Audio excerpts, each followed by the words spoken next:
Grand Rising, everybody. Happy Monday.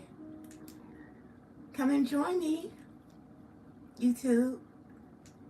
Happy Monday, YouTube. Come on in. Today we are talking about Jacob again. But today we are getting into some really, really good stuff. So come on in and join me for a little while. I won't be long. Happy Monday, everybody. Come on in and join me for Jacob's journey. Today his name is getting changed today, and his sons are getting off into some pirate behavior, to say the least. Y'all are gonna want to catch this episode. So come on in and see how interesting the Bible is, and how God forgives. Come and join me, guys. Happy Monday, YouTube. I'm going to go ahead and get started. And I look forward to seeing you guys hopefully soon. Come on in. If you don't know who I am, I'm Love. And I'm the co-host of the Lord's Love Live. And if you don't know me yet, then get to know me. Subscribe today.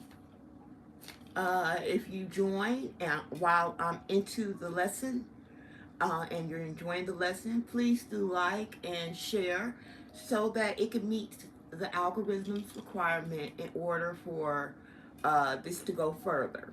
Because we do need more Bible talk and study in the world to start our days off with. And not to mention, I will be getting into the full armor today as well. So start your day off with me. Join me now for Bible study on your way to work. It could just be playing in the background, and you could be listening and getting some good nutrition for your soul. Okay? Happy Monday, everybody. This is Jacob / Israel, which is his new name, a couple verses in. And the name of today's lesson is Some Forgive and Some Don't. And let's get into it. All right. When we last ended on Friday, we was just getting into where Jacob sent the message to his brother, and he said all this good stuff to his brother, and he was afraid because when his servants came back, they said to him, okay, well, then now your brother is behind us with 400 men. And so he was so afraid. He wasn't afraid of Laban, who was behind him after he stole some of his stuff, but he was afraid of his brother because he had wronged his brother before he left. So, okay, we're going to get right into it, because if you want to see that lesson, you can go one back on this page. So this is Jacob. He's praying for deliverance, because it says at 32:7, then Jacob was greatly afraid and distressed, and divided the people that was with him, the flocks and the herds and the camels, into two bands, and said, if Esau come to one company and smite it, then the other company which is left shall escape. So he was separating up his stuff. He had all this. He had so much stuff he had accumulated over 20 years with Laban. Okay, and so this is where Jacob sends the presents to Esau, and he has sent him 200 she goats, 20 he goats, 200 ewes, 20 rams, 30 milch camels, which their colts 49, and 10 bulls, 20 she asses, 10 foals, and he delivered them into the hands of his servants. Okay, that's where I was coming from Friday. So Jacob was left alone, and this is right before his brother came. And so all of a sudden, this man approaches him, and they begin to fight.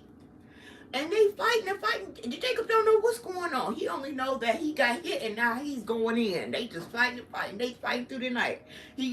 And Jacob was blessed. So his hands was blessed, he was blessed. But the angel of the Lord was as well very strong. So they fighting, fighting, fighting. And Jacob is like, what is this? What's going on here? And finally, the angel that he of the Lord that he was fighting with finally says, okay, it's the break of dawn. I gotta go. He's like, wait a minute, hold on, hold on. Go grabbing this coat. The devil like, wait a minute, who are you? Who are you? And the man like, well, what you keep on asking me who I am for? What you keep on asking me who I am for? What's your name? Like, I'm Jacob, okay? Look, you don't beat me up. At least you tell me your name. He like, your name ain't Jacob no more. Your name is Israel now. And he's like, okay, but what's your name? Hold on, hold on, before you go, what's your name? He's like, what you keep asking me my name for? And Jacob was left alone. There wrestled a man with him until the break of day. And when he saw he prevailed not against him, he touched the hollow of his thigh, and the hollow of Jacob's thigh was out of joint. And he wrestled with him. And he said, let me go, for the day breaketh. And he said, I will not let thee go, except thou bless me. And he said unto him, what is thy name? And he said, Jacob. And he said, thy name shall now be called no more Jacob, but Israel.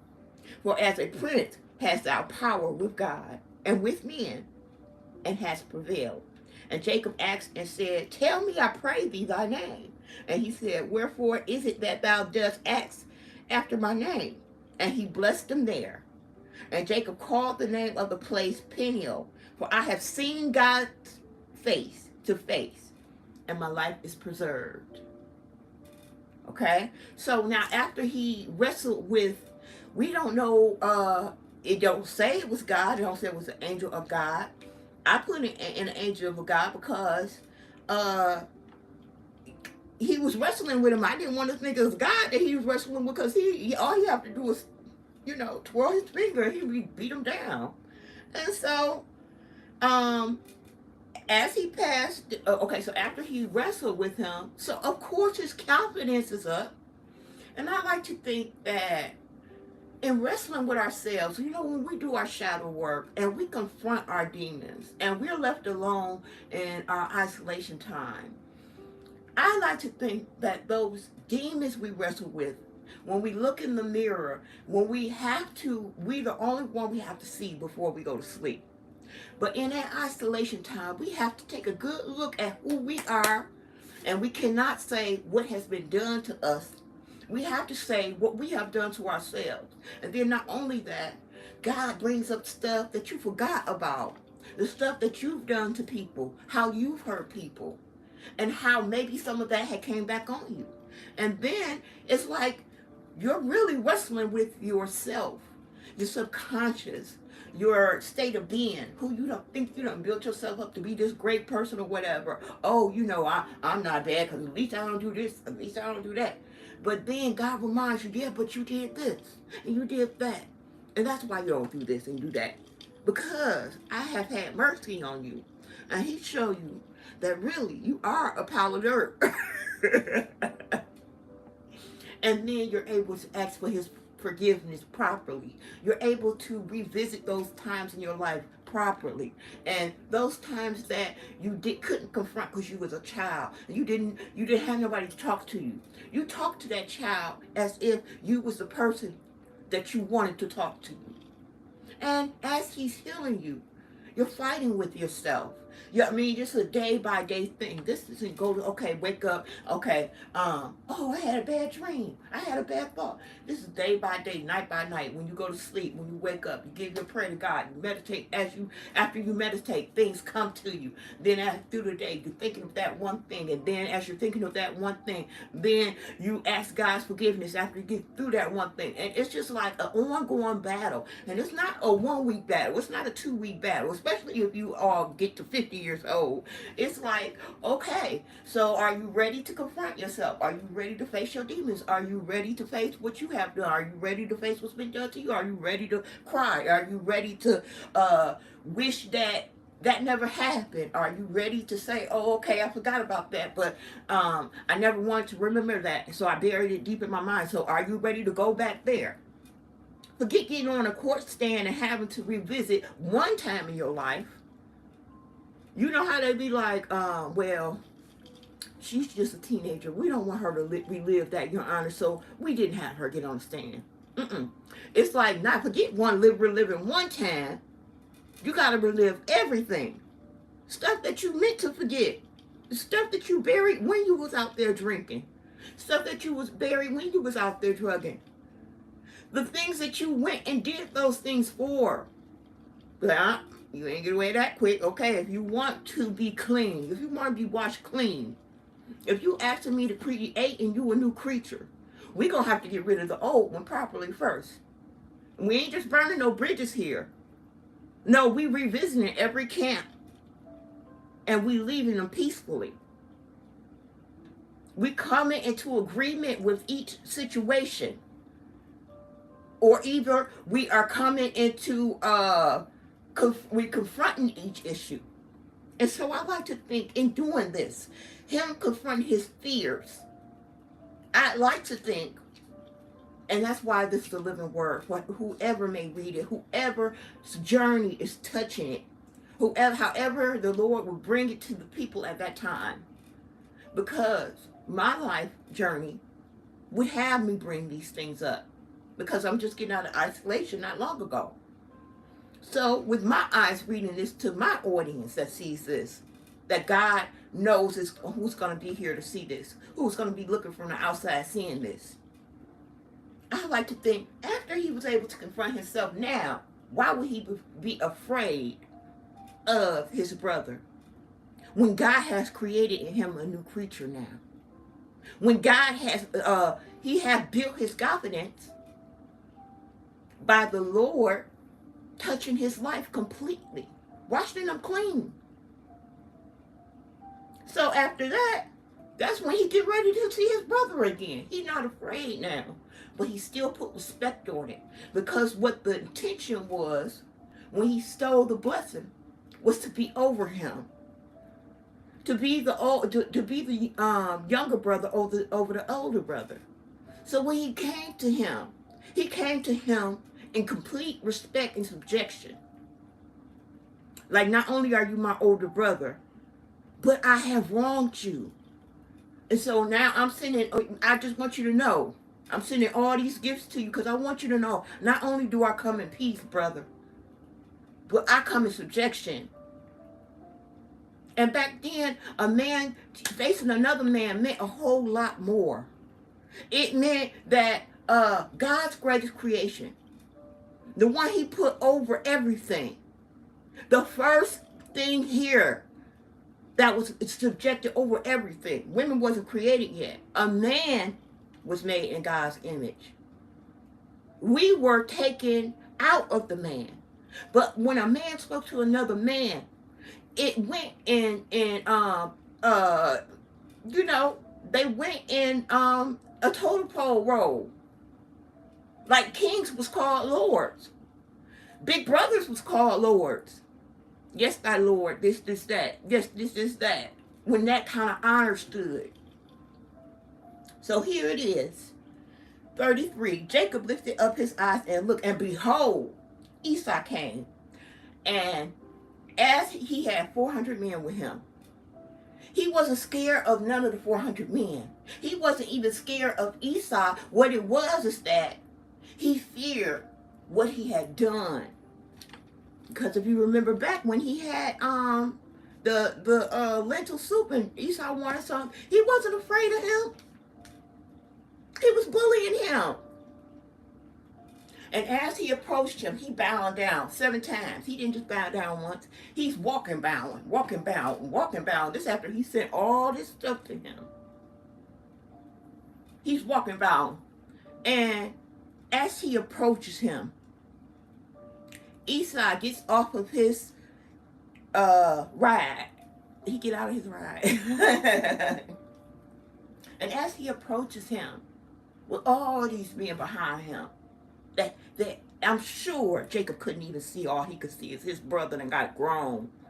His big brother is coming to see him. He on his way home. And here comes his big brother. Even if he come to punch him, his punches can't be no harder than God's punches. Here he come in front of his family. And he grabbed him and he wept on his neck. His big brother, after all this time, not only did he forgive him, but he missed him. And how many of you guys know, like, when you come into somebody's company and you're not really sure, like that first time you see somebody in a long time, you sort of reserve because you don't really know how they feel. But they break the ice with a hug. And it's not one of those, it's one of those, oh! And then all you can do is melt inside and everything goes away. Because all you can feel is the energy of love pulsating between the both of you. How about love is the best medicine? It is the cure for undone sorry. It is the cure for a terrible goodbye. It is the cure for a burnt bridge. And here it is. Esau ran to meet him, 33:4 Genesis, and embraced him and fell on his neck and kissed him and wept. And he lifted up his eyes and saw the women and the children.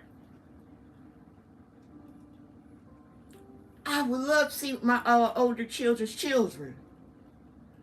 Be like, oh my God, is that?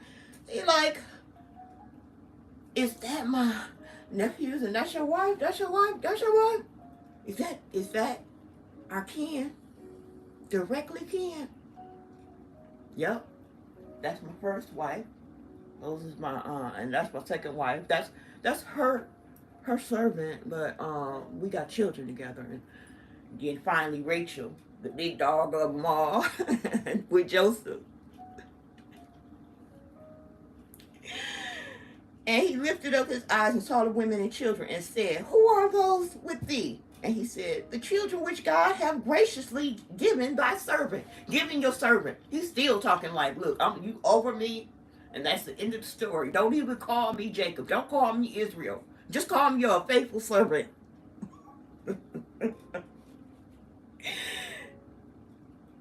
And he said, the children of God have graciously given thy servant.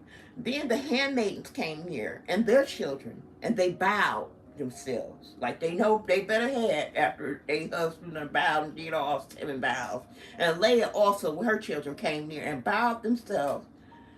After came Joseph near, and Rachel, and then finally they bowed themselves.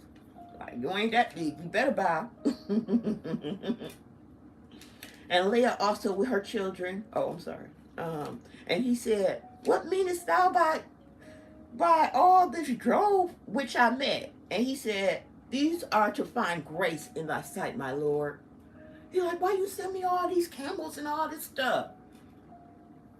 He like, I just want you to know, not that I'm your faithful servant. This is what I earned, and I want you to have it. I don't want to reign over you. It's not even like that. I want you to know your position in my life. I want you to have it. Please take it. I don't need it. I got my own stuff. No, please, I want you to take it because I worked hard for it. And I want you to know I was thinking of you. I want you to know that I honor you. No, man, I'm good. I don't even got nowhere to put this up. Please? All right, okay.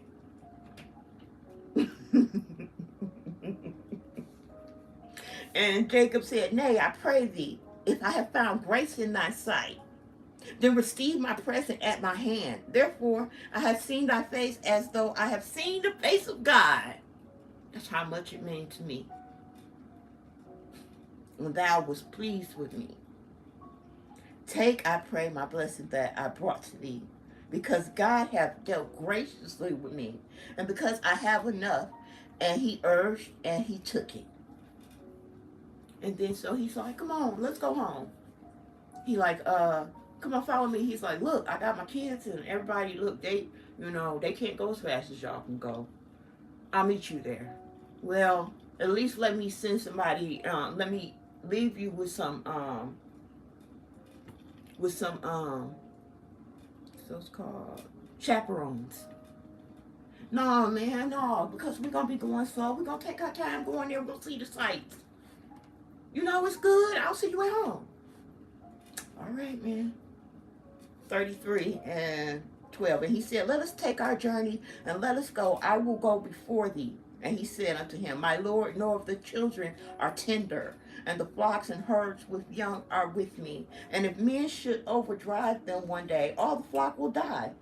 Let my Lord, I pray thee, pass before his servant, and I will lead on softly, according as the cattle that goeth before me, and the children able to endure until I come unto my Lord seer.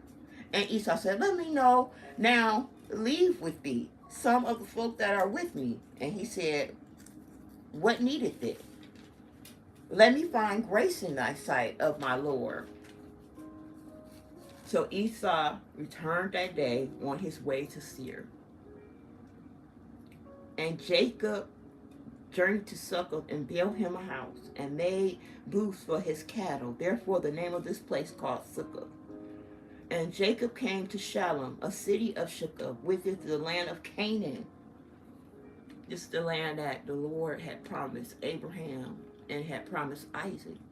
And now Jacob's on his journey. And he brought parcel of the field and where he had spread his tent and the hand of the children of Hamor and 400 pieces of the money, and he erected them there at the altar and called it Elohar Israel. And Dinah was his daughter. So she's going out sightseeing and stuff, and here come one of the men of that land that never saw her beautiful self, and he takes her. He assaults her. He didn't know who she was with.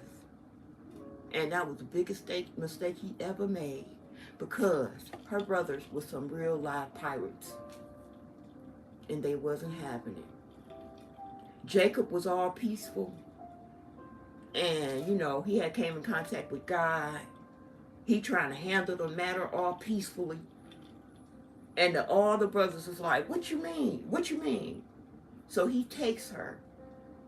Then he find out who she's with, as the people talking among the town or whatever. Then he like, oh man, he like, okay, let's get our people together then. Let's go. I want to ask for her man in marriage. You like, man, she got brothers. Oh, her father with her too? Oh man.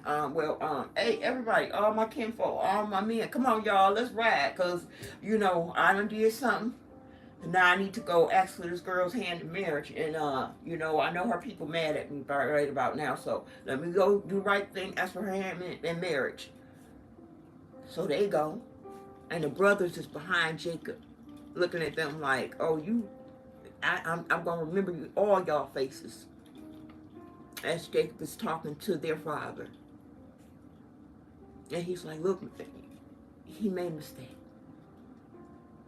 He wants to marry her. He's in love with your daughter. He like, first of all, he would have to be circumcised in order for her to be with him, to marry him.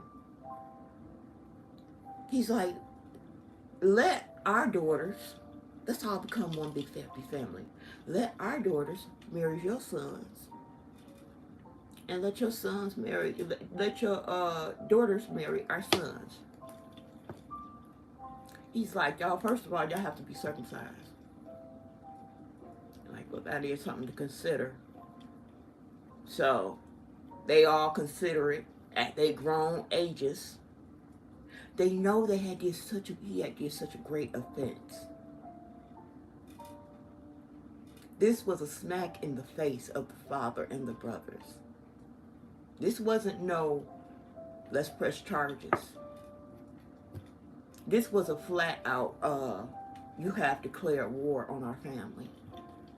How dare you touch anything of ours and think you're going to get away with it. And they meant that. That's why I call this lesson, some forgive and some don't, because Esau forgave his brother. But here it comes. 34, Genesis 1. And Dinah, the daughter of Leah, which she bare unto Jacob, went out to see the daughters of the land. And when Shechem, the son of Hamor, and Hivite, prince of the country, saw her, he took her, and lay with her, and defiled her. And his soul clave unto Dinah, the daughter of Jacob, and he loved the damsel, and spake kindly unto the damsel. And Shechem spake unto his father Hamor, saying, Get me this damsel to wife. And Jacob heard that he had defiled Dinah, his daughter. Now his sons were with cattle in the field. And Jacob held his peace until they were come. He wanted to wait till his sons got home. He didn't say nothing. And Hamor, the father of Shechem, went out unto Jacob to commune with him. And the sons of Jacob came out of the field when they heard of it. And the men were grieved, and they were very wroth, because he had wrought folly in Israel in lying with Jacob's daughter, which thy thing ought not be done. And Hamor communed with them, saying, The soul of my son Shechem longeth for your daughter. I pray you give him her to wife. And make ye marriages with us, and give your daughters unto us, and take our daughters unto you. And ye shall dwell with us in the land, shall be before you. And dwell and trade ye therein, and get your possessions therein. And Shechem said unto her father and unto her brethren, Let me find grace in your eyes, and what ye shall say unto me I will give. Tell me what you want. I'm the prince of this land. That's why he took her. He's the prince of the land. That's why he felt he had a right to do what he wanted to do to strangers in his country. And his people were standing behind him. Tell us what we need to do to make this happen. We already know he messed up. And they said unto them, 34 and 14 Genesis, we cannot do this thing to give our sister to one that is uncircumcised, for that were a reproach unto us. Like, first of all, not only did you defile her, but you uncircumcised. You can't even marry her. What you mean? How you gonna do this act and then ask for her hand in marriage? And Hamor and Shechem, his son, came unto the gate of their city and communed with the men of their city, saying, These men are peaceable with us. Therefore let them dwell in the land and trade therein. For the land, behold, it is large enough for them. Let's take their daughters unto us as wives, and let us give them our daughters. Only herein will the man consent unto us to dwell with us, to be one people, if every male of us is circumcised, as they are circumcised. That's the only condition. But they got a lot of stuff. We got a lot of stuff. Let's come together. Let's make this a big kingdom. Let Dinah be the first lady. And let's make peace with these people. You know, he defiled her, but you know, when we went to talk to him, he was cool. Come on, y'all. Let's go ahead and do this, because otherwise, her brothers look like they could handle us for real. So isn't it better for us to go ahead and do this than them to burn the whole land down? Shall not their cattle and their substance and every beast of theirs be ours? Only let us consent unto them, and they dwell with us. And unto Hamor and Shechem his son hearkened, and all that went out of the gate of his city, and every male was circumcised. All that went out of the gate of his city. Everybody. So, it's Dinah's wedding night. The third day. So she's in her honeymoon. Excuse me, guys, I gotta take a drink real quick. So he's in his honeymoon. And on the third day, the sons of Jacob went and killed them all while they was healing, while they could not fight back. They took their sister back. They kidnapped the wives and the daughters and their kids. So now these are going to become servants and concubines. He left their city all in an uproar. And when Jacob didn't have nothing to do with this, he didn't know. But they knew better than to ask him. Because he was going to say, no, they have dealt fairly with us. Let us go ahead. No, they was like, They knew from the moment that they heard the news what was going to happen to them. They was just sizing them up when they were standing there. They were sizing them up. And they which one was it? Okay. I know the older brother was like, I got him. I got him. They took their sister back. They're like, yeah, go ahead. Yeah, go ahead. Go ahead. Y'all gonna get circumcised. Let them go through all that pain of getting circumcised on the third day while they was healing. And it came to pass on the third day when they were sore, that I'm at 34 and 25 in Genesis. And it came to pass on the third day when they were sore, that two of the sons of Jacob, Simeon and Levi, Dinah's brethren, took each man his sword and came upon the city boldly and slew all the males. And they slew Hamor and Shechem, his son, king and the prince, with the edge of the sword, and took Dinah out of Shechem's house and went out. And the sons of Jacob came upon the slain and spoiled the city, because they had defiled their sister. They took their sheep and their oxen and their asses and that which was in the city and that which was in the field, and their wealth and all their little ones and their wives they took they captive, and spoiled even all that was in the house. And Jacob said to Simeon and Levi, you have troubled me to make me stink among the inhabitants of this land, among the Canaanites and the Perizzites, and I being few in number, they shall gather themselves together against me and slay me, and I shall be destroyed. Why y'all do that? We can't outnumber this whole city. Come on, y'all, get yourself. Come on, y'all ladies, y'all take off y'all earrings and all that jewelry. Give me that, this here God's kind of stuff y'all got with y'all. Let's get rid of this mess, because we got one God we serve here. And we're going to let y'all know about this God before we leave this land, because this is the God that's going to have to be with us.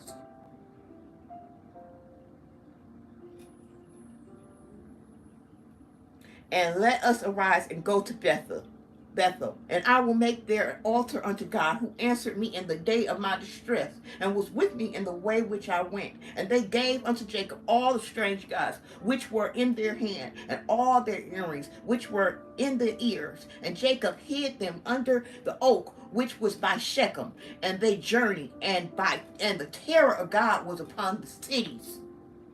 They thinking some people were about to get ready to come to harm them. They thinking they few in number. But when they saw what they did, how scantless and how cold they was, I know, but not only was nobody following them, but the people in the adjoining cities, anybody who heard of Jacob and his sons, knew what time it was.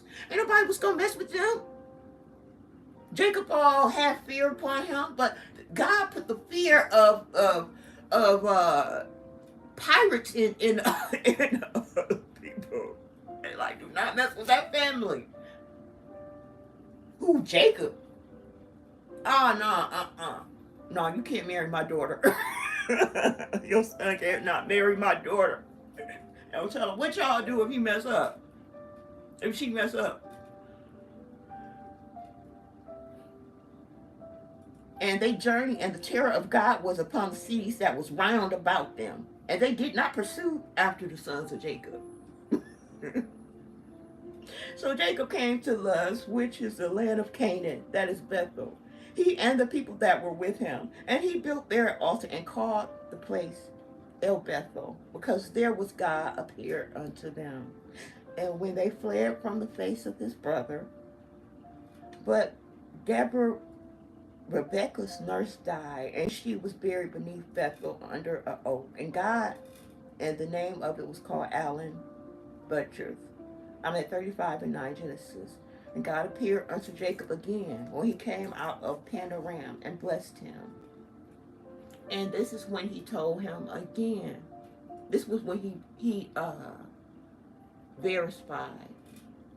He like, your name is Israel. Because he didn't tell nobody the first time. He didn't say tell nobody. Y'all call me Israel from now on, because I have had a fight with the angel of the Lord. He ain't say nothing to nobody. He got his strength to see his brother. That was between him and God. But now God appeared before him and said to him, your name is Israel. And everybody's supposed to be calling you Israel. So Jacob came to Luz, which was in the land of Canaan, that is Bethel, and all the people were with him. Oh, okay, I'm sorry. I'm 35 and 9. And God appeared unto Jacob when he came out of Pandaram and blessed him. And God said unto him, thy name is Jacob. Thou shalt not be called any more Jacob, but Israel shall be thy name. And he called his name Israel. And God said unto him, I am God Almighty. Be fruitful and multiply. A nation and a company of nations shall be of thee, and kings shall come out of thy loins. Now he had already started telling Jacob the covenant. But if you'll notice, when he told Abraham the covenant, no, actually he did break it up. Because first he had a dream. No, first he told him under the stars, and then Abraham had the dream, so he did break it up. But he started off telling Jacob the covenant. He made a covenant with him. But this was where you saw Jacob's ladder when he had the rock he laid on and everything. But this is the end of it.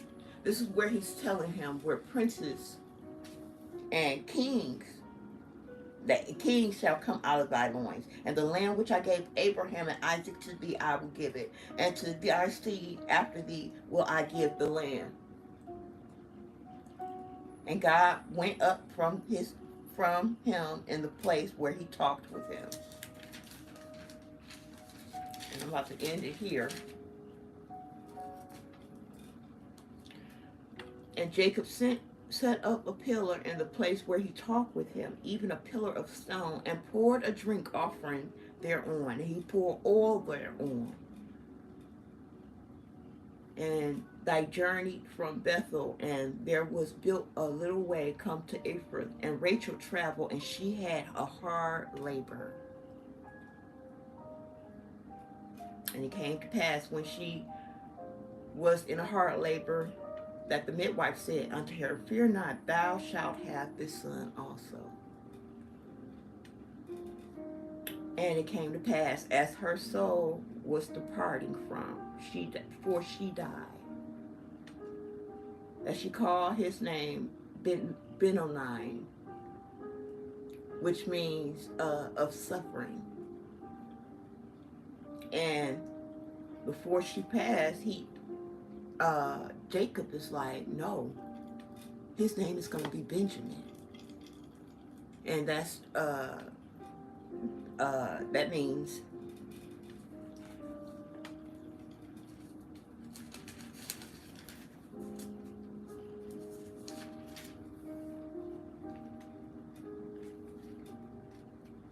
the happy child. And This was his favorite wife. And Rachel died and was buried in the way of Ephrath, which is Bethlehem. And Jacob set a pillar upon her grave. That is the pillar of Rachel's grave until this day. And Israel journeyed and spread his tent beyond the tower of Edar. And it came to pass when Israel dwelt in the land that Reuben went and took his concubine, which was something like a wife back then, because it was someone who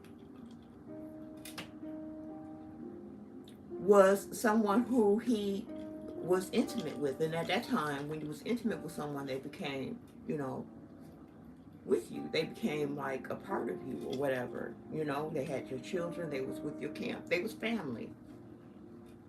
And here it is, his oldest son is sleeping with one of his wives or concubine.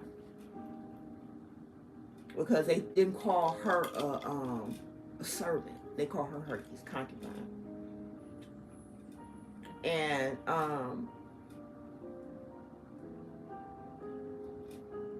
it came to pass when Israel dwelt in the land, Reuben went and lay with Bilhah, his father's concubine, and Israel heard it.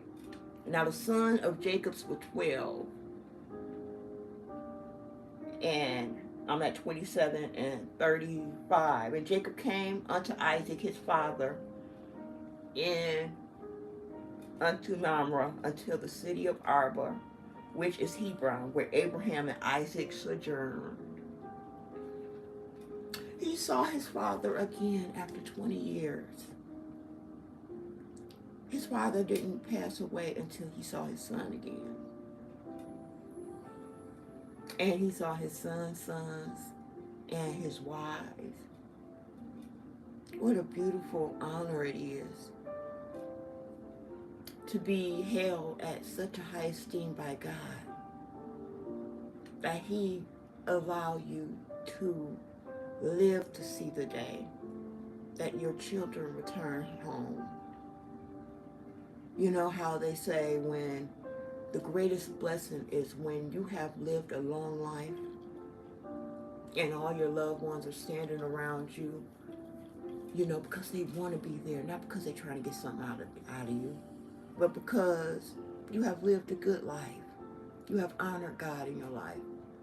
They want to make their way home when they hear that you're sick. The first chance they get, they want to come home to see you for the holidays. When you have this kind of relationship with God, you handle his business and he'll handle your business. And that's true. I've lived to see that, and I will live to see a lot more than just that.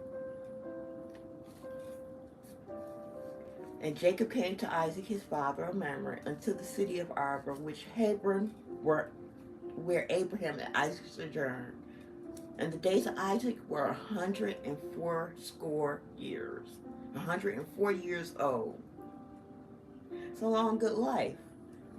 And Isaac gave up the ghost and died, and was gathered unto his people, being old and full of days. And his sons, Esau and Jacob, buried him together. This is just the beginning of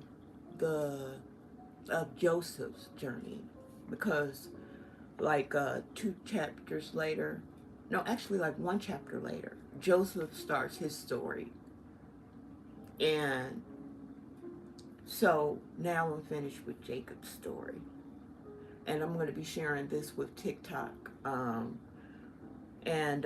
So I won't have to go over this part of it again with him. I said I was going to start on King Solomon's journey this week, but actually I'm going to follow the Lord's lead, because I keep talking ahead of myself. And I just only wanted to do King Solomon because I wanted to get to know about him. But he told me to do Abraham, Isaac, and Jacob after I did Joseph's story on TikTok, which I said I came from TikTok. I ain't come from TikTok like the TikTok shop.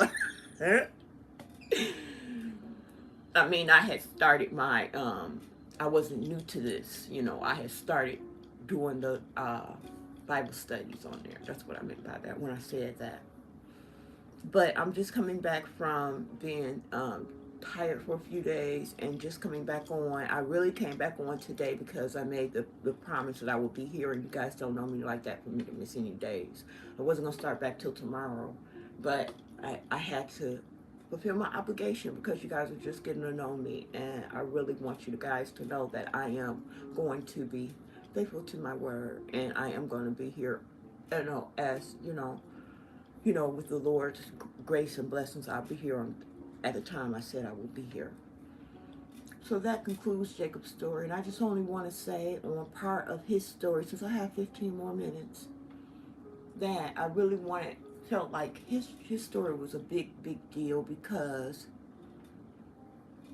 it really shows the grace of God. Because, through our lives, we be feeling like, you know, I've done this and I've done that and I've done this, and people will make us feel like we're not worthy to be honored by God. We be feeling like we got to start at the bottom by somebody God honors. We got to follow their lead because, they got a relationship with God. But God wants us to have a relationship with Him directly. We're not Catholic. We we we believe in the Trinity.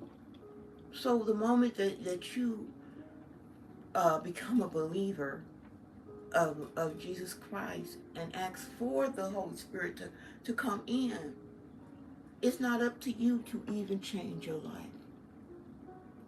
He knows if you're a smoker, if you're a drinker, He knows that. He not just gonna be like, yeah, here, go into you know, go into having a seizure. Sometimes He just take it right from you, take the taste right out of your mouth. Depends on your journey. But the Holy Spirit is the one that leads and guides you. It's not your battle, it's the Lord's battle. But all you have to do is be willing and be a humble servant and recognize who He is in your life. And He will handle the rest. He will begin to do a spiritual surgery on you. And when He pushes you into isolation, some people be like, why you gotta do this? Why you gotta do that? You're not even going to want to ask those questions because you're going to feel that in your desires. It's going to come like that. People are going to start doing you wrong at all. You're going to be like, look, I want to be alone for a while. But it is a part of the journey because you have to face yourself. Even if you're the type of person who can look in the mirror, I feel good, I go to sleep, I sleep all night, But do you remember every moment of your life? Have you confronted everything in your life that has came to break you? I know it's came to make you too. But at some point you were broken by that. And those are the things that have to be worked out in your soul because you want to forgive to the right extent for the right reasons. Not because, well, I left it all behind anyway, because I forgive because in order for me to move on, I had to forgive. No, it's like I forgive because I understand I've made mistakes too. And I understand we're just people. We're just only human here.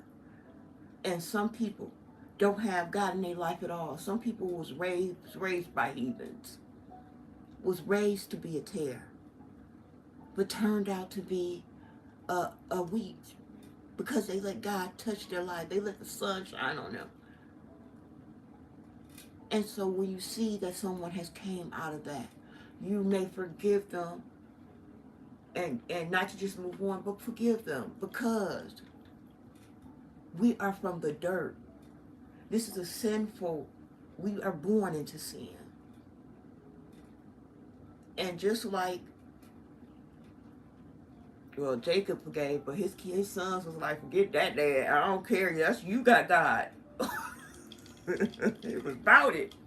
Like, man, they young got circumcised and everything. But back to what I was saying. On our journey, uh, just know that there's people who've done far worse than you that has been forgiven.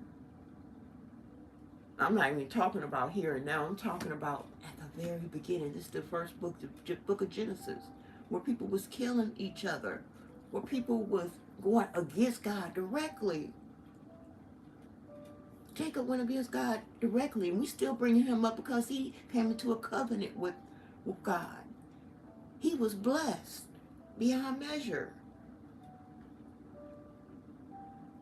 So I just wanted to say that, guys. And the Most High is really, really hoping that you reach out to him, that you speak directly with him, and that so he can forgive you. And you can move, and the Holy Spirit can guide you. So I pray you guys have a blessed day in Jesus' name. And I will be back here, if the Lord says the same, on Wednesday, 8 o'clock. Peace.